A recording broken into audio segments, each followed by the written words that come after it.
Hey everyone. So I'm going to be giving a presentation that's a little bit different from a lot of the ICO presentations, but I swear I'm going to tie it back to the blockchain space and to ICOs. So my name is Joe McKinney, and I'm the CEO of the Startup Societies Foundation. We're a think tank that studies small experimental governments. That ranges from a large range of things. That could be eco-villages, special economic zones, city-states, and seasteading. The benefit of having small areas where you have special experimental governance is, for one, you have competition among governance.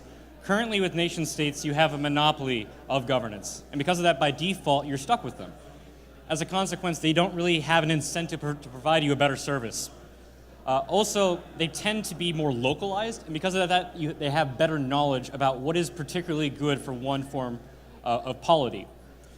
So, to startup societies, but the most important aspect in the 20th century has been special economic zones. The first special economic zones was in Puerto Rico in 1945, and then later in Shannon Airport in Ireland. But it really didn't take off until China. So after the Cultural Revolution, Mao Zedong had reduced China to starving masses. Their people were eating bark, rats, and even other people. His successor, Deng Xiaoping, realized that they needed reforms, but they couldn't do so on a large scale because it would cause large-scale chaos. As a consequence, they chose 4 cities in China to try out experimental policies. One of them was Shenzhen. Prior to the special economic zone, Shenzhen was a fishing village of 30,000 people. Now 30 years later, it has a population of 18 million people and the same gross domestic product as Ireland, Portugal, or Vietnam. And that's incredible. And the growth has only increased since then. Now 40% of Chinese people now live in special economic zones. This is a small estimate, but there's estimated to be 3,500 special economic zones around the world.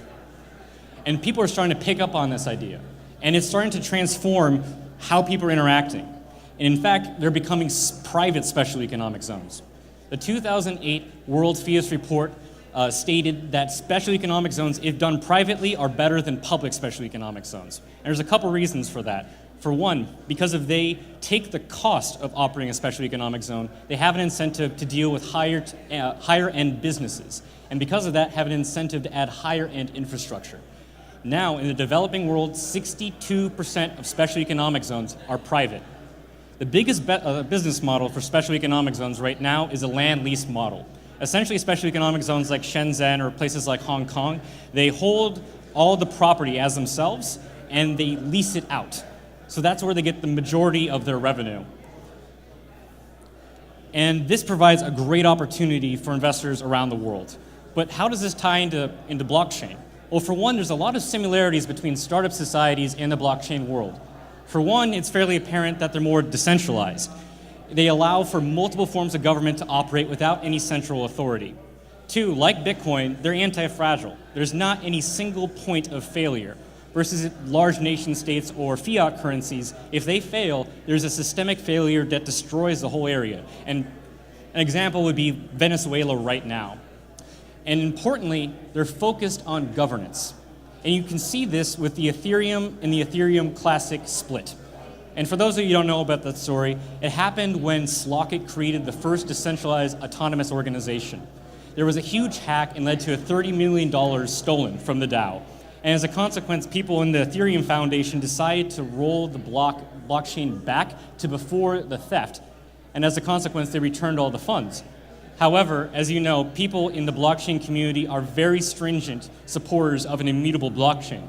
As a consequence, they caused a fork, Ethereum Classic, that was based purely on the governance of immutability. So even if things that happen that are undesirable, they'll allow it because it maintains the basic structure of governance in the blockchain. However, it isn't just the similarities to blockchain that connects ICOs and startup societies. The technology can actually help special economic zones become even more powerful. And Matt McKinney gave a talk about this earlier. One of the biggest things you can do is ICO startup societies. So going back to the land lease revenue, that's the biggest business model. The best way we can promote startup societies is if we can create security tokens that denote land leases of startup societies. This does a couple of things. For one, it allows anyone in the world to invest in startup cities. Right now, it's kind of localized. If you want to invest in Chinese special economic zones, you probably have to be from China. 2, it allows a way for infrastructure developers to actually benefit from special economic zones in putting their infrastructure there. If they create infrastructure that would benefit a startup city, they would get a share of land leases. And they have an incentive to create really good infrastructure, because if they do, the value of their token increases. 3, you can align all the interests of people around or in a special economic zone. Currently, the biggest problem with the special economic zone industry is that governments or its citizens are very skeptical, and rightfully so. It has a small government within a government. A way you can avoid this is if you create funds of these tokens and give them to governments and citizens. For citizens, you can create a social impact fund to fund education or infrastructure or health. And for governments, you can take a leaf off of Singapore. Singapore has something called a flexi wage system, which means if a worker does well, they are rewarded from it. If we give government workers a flexi wage system based on the price of the tokens, they'll be incentivized to actually maintain it. So everyone's interests are aligned to actually promote special economic zones. 3, there's a way that you can create contests. So multiple entities can actually compete to become startup societies. There's actually an example of this right now with Jeff Bezos and Amazon. Cities all across the United States are competing to become the city where Amazon hosts its headquarters. They're constantly changing its policies and breaking their backs to do it. Instead of going to governments right now with special economic zones and trying to make deals that they're constantly reneging on, we don't have to push on a string, we can pull it. But the question is, where can we implement these strategies? And I think it's important to find 3 of the most important aspects when creating special economic zones. 1, they have to be an area where governance and the economy are ineffective. If you create a special economic zone in an area where governance is already fairly good, it has to be an incredibly good special economic zone to actually see returns. However, if you have it in an undeveloped country, even if it's a marginally good special economic zone, the growth is much more important. 2, you have to have access to markets. It doesn't matter how good your policy environment is if you can't ship your goods and services. 3, you have to trust the government that you're actually negotiating with. If you feel like they're going to renege on your deals or constantly put hazards in your way, investors aren't going to want to invest. As a consequence, I think we can conclude something. Puerto Rico should be the next place that we try to make special economic zones. It has been absolutely devastated by the hurricane. Their infrastructure is completely destroyed. 60% of Puerto Ricans still live without electricity and basic infrastructure. 2, they are incredibly close to important markets. They're in the Caribbean, they're right next to US markets, and the Panama Canal, so they can go anywhere in the world. And 3, they are protected by the US government. They are a territory of the United States, and anyone who's invested in real estate knows United States property is a lot more respected because they have the weight of the US government. However, they do have the benefit of having some exemptions as a consequence of being a territory. So I would like to take this moment to announce we are going to be hosting a conference at Georgetown University from the 19th to the 21st. Our effort is to generate media attention to create startup societies in Puerto Rico. In addition, we want to create an international consortium of NGOs, investors, tech entrepreneurs, policymakers, economists, so we can create international credibility for these ideas and develop expertise to actually implement the things I just outlined. So for part of that goal, we are actually working with an organization called the Foundation for Puerto Rico. We're helping them fundraise. They recently raised $2 million for aid and to create green, state-of-the-art infrastructure in many parts of Puerto Rico. We're going to be helping them fundraise, and we want this conference to tie together the ideas of green, state-of-the-art technology in special economic zones.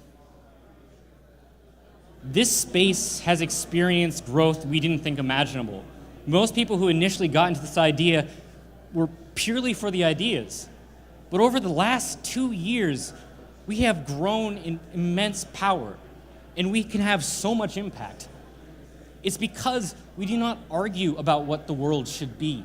We demonstrate it. We provide a value to the world, and people follow it. In Puerto Rico, join us January 19th to the 21st. We're going to stop arguing about how to fix the future, and we're going to start to rebuild it. Thank you.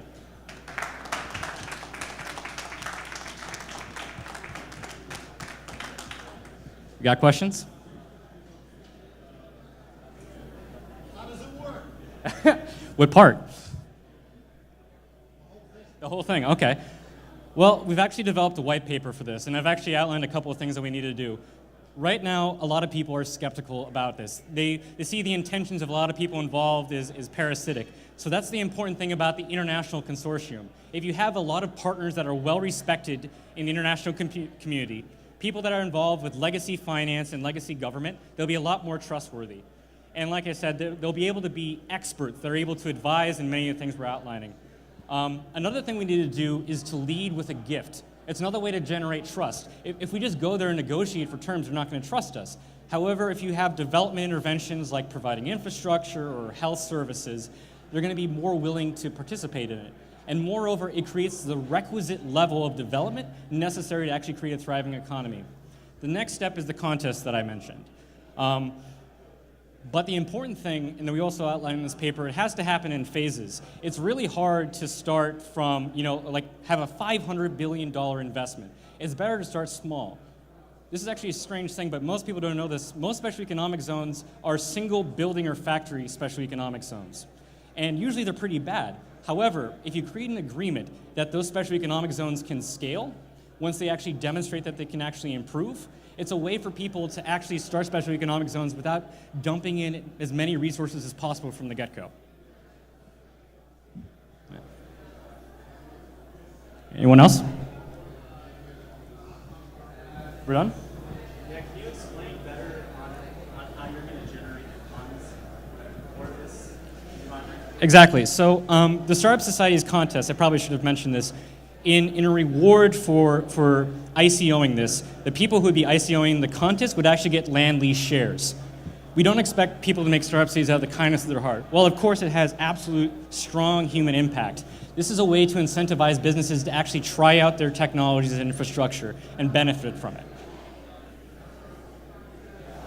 But we're going to be fundraising. The point of the conference is to gain those people precisely, get investors who are interested in having real social impact and seeing real returns. This isn't fanciful.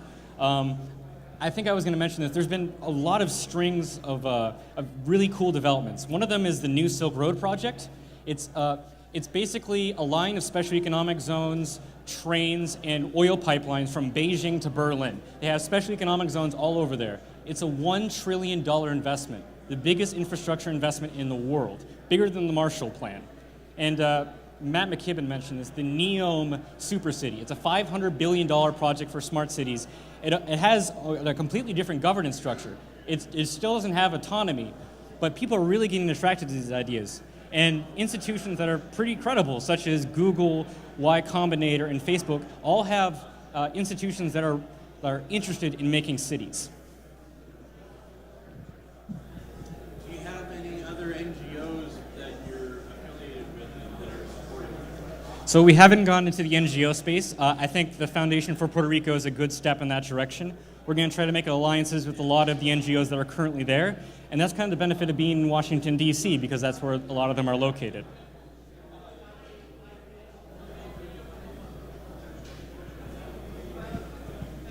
All right, cool. Thank you, everyone.